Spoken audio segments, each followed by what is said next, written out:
जय महाराष्ट्र। शेतकरी मित्रांनो, आपल्या महाराष्ट्रात ई पीक पाहणी 1 ऑगस्ट 2025 पासून सुरू झालेली आहे आणि ही खरीप ई पीक पाहणी प्रत्येक शेतकऱ्याने करणे अनिवार्यता आहेच, पर जरूरी पण आहे।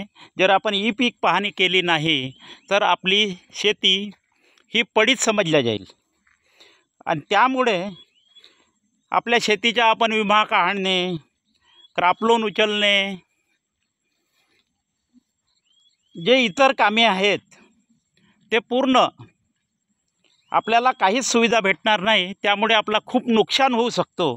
त्यामुळे ई पीक करणे हे खूप गरजेचे आहे। ई पीक जर केला नाही आपण तर आपल्याला कोणती सुविधा मिळणार नाही। त्यामुळे 1 ऑगस्ट 2025 पासून ई पीक सुरू झालेला आहे। त्यासाठी प्रथम आपल्याला DCS 4 वर्जन हा अपलोड करावायचा आहे आपल्या मोबाईलवर। आपल्या मोबाईलवर तो अपलोड केल्यानंतर,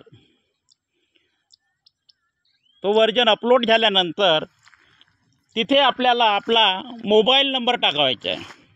मोबाईल नंबर टाकल्यानंतर एक तुमच्या त्या नंबरवर OTP येईल। OTP आल्यानंतर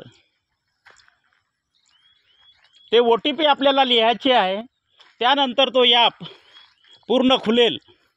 खुलल्यानंतर तिथे आपल्याला आपले संबंधित पीक, खरीप की रब्बी, खरीपातला बहुवर्गीय या मिश्र पीक या निर्भळ पीक ते घालायचे आहे आपल्याला।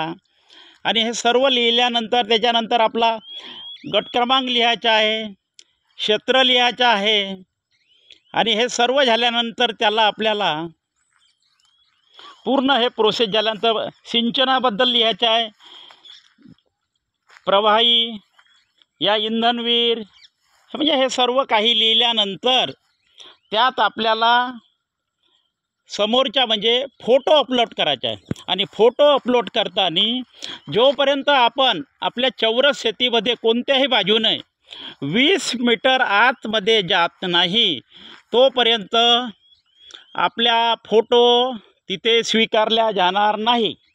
त्यामुळे आपल्या चौरस बाजूतून कोणतीही चौरस बाजू असो आपल्या गट क्रमांकाची आपल्याला 20 मीटर आतमध्ये आपल्या शेतीत घुसावायचं आहे। त्यानंतर आपली फोटो अपलोड करायची आहे।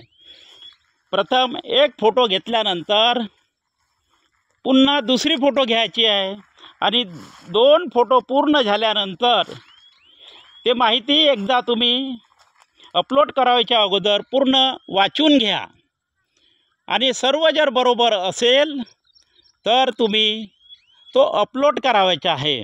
अपलोड केल्यानंतर त्याची नोंद, ई पीकची नोंद आपल्या 7/12 25-26ची ही 48 तासाच्या आत पटवाड्याकर आपल्याला 7/12 भेटेल त्याच्या। त्यामुळे सर्व शेतकऱ्यांना नम्र विनंती आहे की त्यांनी 15 सप्टेंबरच्या आत ई पीक करून घ्यावे, ही नम्र विनंती।